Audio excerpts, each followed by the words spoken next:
Games Plus Arcade tersedia hanya di RCTI Plus Super App. Mainkan sekarang. Bersyukur banget ya, maksudnya kehadiran anak itu di tengah-tengah sulitnya kondisi kita juga yang untuk punya anak sampai 4 kali keguguran. Kita ngerasa itu jadi kayak berkatnya luar biasa ya.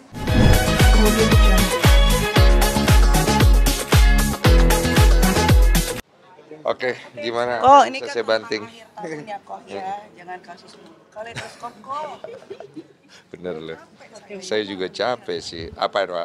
Seperti apa nih kok? Menyikapi tahun 2024. Menyikapi ya, pertama mikirin liburan dulu. Karena kemarin kan aku sebenarnya bukan liburan tuh, aku kerja kan. Karena diundang sama NBA ke Macau, ke Hong Kong. Terus ke Korea juga kemarin begitu. Jadi ini mungkin liburan akhir tahun bersama baby sama istri. Kita mau ke keluarganya Olive di Singapura. Kemarin kan udah ke keluargaku di Makassar. Jadi ke Singapura sekaligus mungkin aku udah bisa sounding. Jadi kemarin itu kalau nggak salah di bulan Oktober September, kalau saya nggak salah Papa Olive tuh sudah berpulang. Jadi beliau itu lagi di masa-masa sulit di bulan itu, jadi berpulang dan sudah dikremasi. Kok Gitu. ini bisa dikatakan tahun ini adalah tahun rezekinya Bobo karena dikaruniai anak. Oh, iya, Seperti apa sih kok? Iya, bersyukur banget ya, maksudnya kehadiran anak itu di tengah-tengah sulitnya kondisi kita juga yang untuk punya anak sampai 4 kali keguguran. Kita ngerasa itu jadi kayak berkatnya luar biasa ya. Dan gara-gara itu kita jadi banyak ngulik dan banyak tahu kalau di luar sana banyak banget orang-orang yang juga sulit punya baby kayak kita. Jadi makanya kita tuh selalu hadir lah ketika ada urusan-urusan untuk memberikan semangat untuk teman-teman, pasangan, pasutri di luar sana yang pengen punya anak gitu.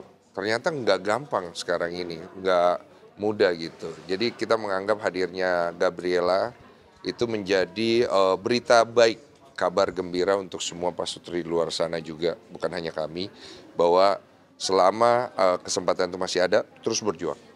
Tuhan pasti nanti kasih kabar gembira buat kalian. Bisa dikatakan tahun ini kan sudah mau menemani anak kayak kemarin juga Iya. menemani Iya. kembang anak juga. Nah, Iya. seperti apa sih kok? Seneng ya, lucu ya. Maksudnya ada perasaan baru yang timbul ketika kita punya baby ya. Ya beruntung sih yang udah duluan. Gue juga baru ngerasain dan gue lagi menikmati banget. Malam-malam tuh kadang-kadang gue tuh mau loh ngeluangin waktu gue untuk ngeliatin dia tidur doang gitu. Kayak nikmat gitu. Terus kadang-kadang pengen bangunin padahal dia lagi tidur. Cuma kan kasihan masih tidur. Tapi ya udahlah bangunin aja gitu. Terus capek nidurin dia lagi. Terus ngelihat dia bertumbuh setiap hari dan hal-hal baru yang bisa dilakukan buat aku tuh kenikmatan yang ya memang siapa yang dibilang orang bener ya. Maksudnya kalau lu punya baby nanti bro beda gitu. Dan itu bener, beda banget. Tapi bisa dikatakan kayak nggak mirip anaknya. Makasih ya. Sampai sempat minder katanya. Iya, itu kan awal-awal gue posting kan nggak ada yang muji mirip gua, semuanya bilang mirip Olive. Tapi bener juga pas gue liat-liat, matanya emang mirip banget sama Olive. Terus dalam hati gue, enggak lah pasti berubah. Gue tunggu sebulan kagak berubah, masih mirip Olive. Jadi gue lama-lama, jadinya bukan anak gue ya. Gue bilang ya, gue pengen nanya dokternya, dok ini anak saya kan dok ya? Anaknya ya Mas Den.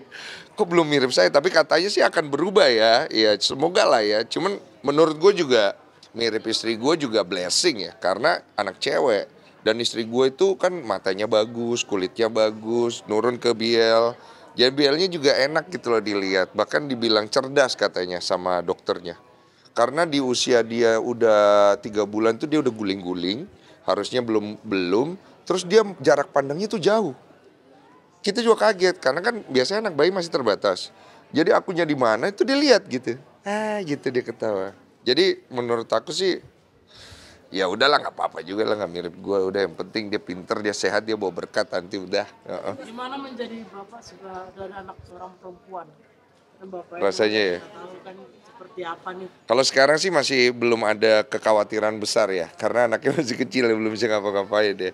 Mungkin nanti ya kalau dia udah mulai remaja kayaknya mulai gelisah gue, bisa gue samperin rumah cowoknya kan ya. Misalnya ada nih pak, ada yang ngajakin aku jalan nih.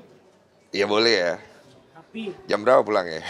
Iya kan? bapak yang ikut ya? Pakai shotgun aja gue lagi bersih-bersihin. Gini nggak usah ikut ya. Shotgun bohongan ya kan? Jam berapa pulang nak?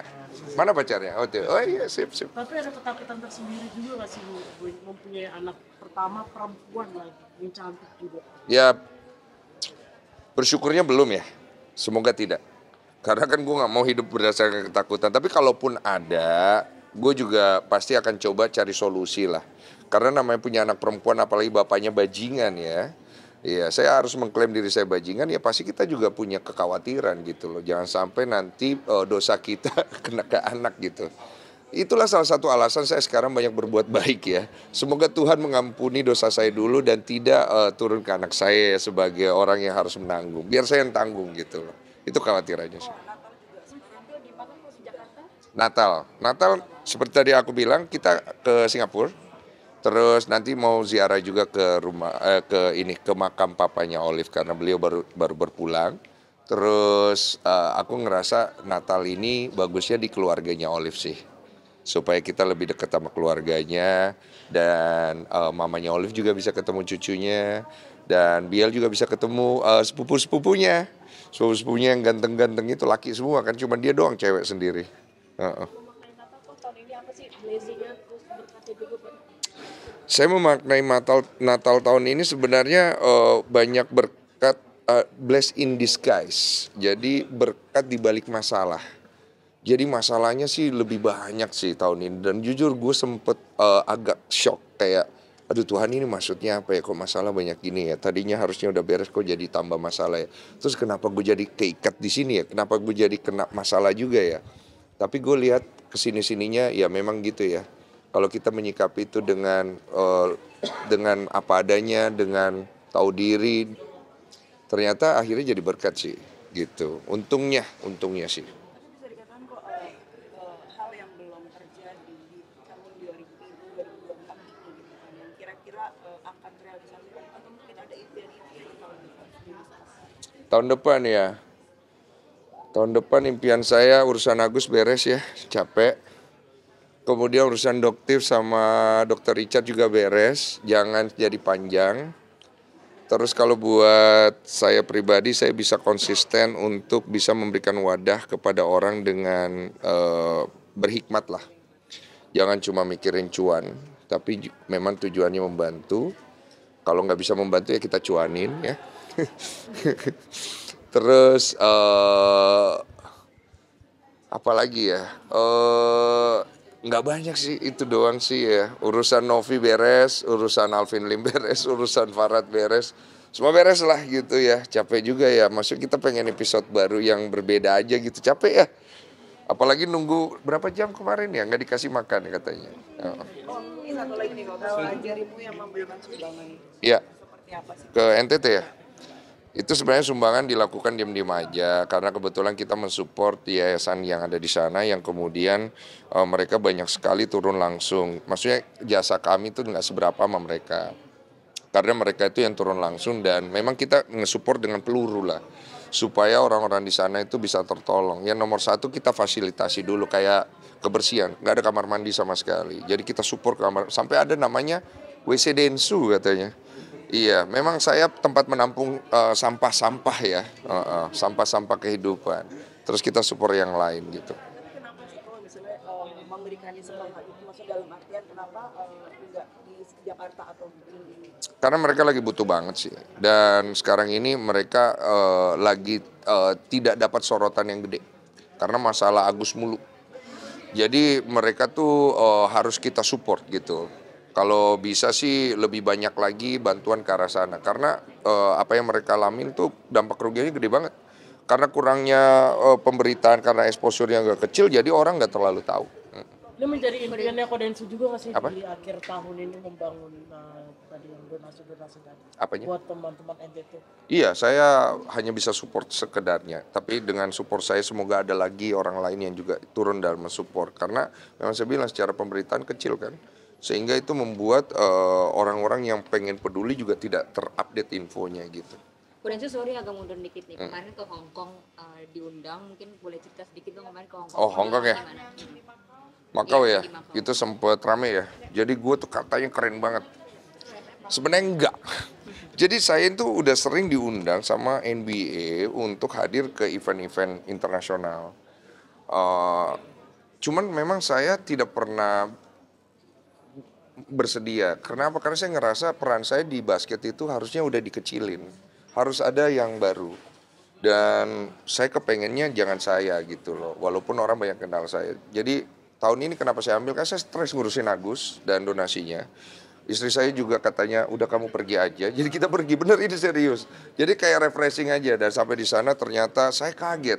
Ini asli saya kaget pas saya udah selesai. Banyak banget artis-artis terkenal ada di situ. Kayak ada Jessica, SNSD. Saya kan nggak tahu, Wak. Jadi gue muncul lah di belakang dia, rame. Terus orang-orang, kok ada Bang Densu? Terus ada Bright itu 12 juta follower. Ngobrol sama gue sebelah-sebelahan. Gue kagak tahu siapa. Terus dia nyapa gue duluan. Sopan banget. Jadi kan pas pemanasan, dia kan udah pemanasan sendiri. Gue lihat nih orang main basketnya kok nggak terlalu jago lah. Tapi bisa. Terus tiba-tiba nyapa gue, hello, aku baru itu ya. I just new play basketball. Oh, it's okay. Saya dari Indonesia. I'm Bright, kata dia. Oh iya, Bright, I'm Denny gitu. Dan hati gue, siapa ya? So asik. Pas dilihat 12 juta follower cuy, lebih terkenal dari gue. Apa kabar hidup gue? Tapi untungnya gue nggak bersikap kurang ajar ya. Jadi pesona gue tetap baik. Terus gue nyobain lapangan akrilik, LED. Terus gue lempar belakang masuk, rame. Terus gue main. Jadi karena gini, gue kan pemain basket ya. Ketika gue ketemu pemain NBA, ya gue trash talk. Maksudnya kita main gitu, habis itu we are friend gitu dan close. Jadi orang mungkin ngerasa kayak gila pergaulannya dia circle-nya serem ya. Berapa negara? Negara. Di sana tuh yang diundang pemain legend-legend NBA. Kemudian dari artis-artis Taiwan, artis Hong Kong, sama artis Thailand. Satu-satunya yang dari Indonesia gue doang. Sisanya tuh dari 3 negara itu. Jadi gue dateng pas di panggil namanya kan semua artis itu kan terkenal di situ. Gue doang kagak ada tepuk tangan. Gue tepuk tangan sendiri aja. Sepi guys, gitu. Tapi pas di sosmed baru, who is this guy? Why very famous? Kata ya, asik. Biar Hah? semakin sombong. Tipis lah, agak pipis dikit. Iya. Ya, gimana ya? Jangan lah ya. Jadi dengan adanya kemarin tuh pengen balik lagi ke ranah basket lagi nggak sih kok? Kayak jadi bikin usaha, Bikin kangen gak sih? kayak klub, bikin klub basket misalkan. Kayak ngurus klub kayak gitu. Enggak lah, jangan lah. Udah lu jangan kasih gue jabatan-jabatan aneh lah. Sama bisnis-bisnis aneh udah. Pengen kok sebenarnya. Enggak. Mohon maaf ya, saya nggak kepengen apa-apa ya. Saya tuh kepengennya cuman hidup baik-baik aja. Saya dipercaya orang. Ya apapun bisnis, apapun itu yang nanti saya kerjakan, ya udah mengalir aja. Saya nggak pengen bikin apa gitu, nggak ada. Ngarahin anak atlet. Anak, enggak sih. Kalau dia pengen jadi atlet kita support. Kalau enggak ya udah nggak usah. Jadi tergantung si anak nanti dia kepengen jadi apa. Kali-kali dia pengen jadi pengacara. Iyalah. Siapa? Hah? Kayak Bang Farhat ya? Satu lagi, Bang Farhat kan pengacara. Iya. satu lagi Bang. Siapa satu lagi? Satu lagi mungkin jadi kayak Novi ya. Punya yayasan peduli. Ini apaan sih? Oh ini yang kemarin yang ini loh tentang Gunung Lewo. Lewo iya. Ya itu. Lewo Tobi ya? Iya, Tobi memberikan sumbangan. Seperti apa sih mungkin melihat kondisinya di sana? Iya kalau dari visual yang aku dapat sih berantakan banget dan kondisinya itu emang sulit banget. Jadi mirip-mirip lah sama kondisi saudara kita yang ada di luar sana yang kemarin rame kan. Jadi gue pikir memang kita nih jangan sampai lupa loh. Maksudnya ada saudara kita ya juga yang di sana itu yang membutuhkan uluran tangan sekarang ini dan urgent gitu. Jangan agus mulu kita gitu. Yang lain juga kita juga tengok lah. Kalian juga wartawan tolong lah ya. Jangan situ-situ mulu lu. Sono lu ke Lewo Tobi itu. Jauh, ntar gue bayarin lah. Oke, boleh. Boleh dah. Gue tarik lain lah hubungan gue. Wartawan banyak kayaknya. Udah, nasi padang aja. Kemudian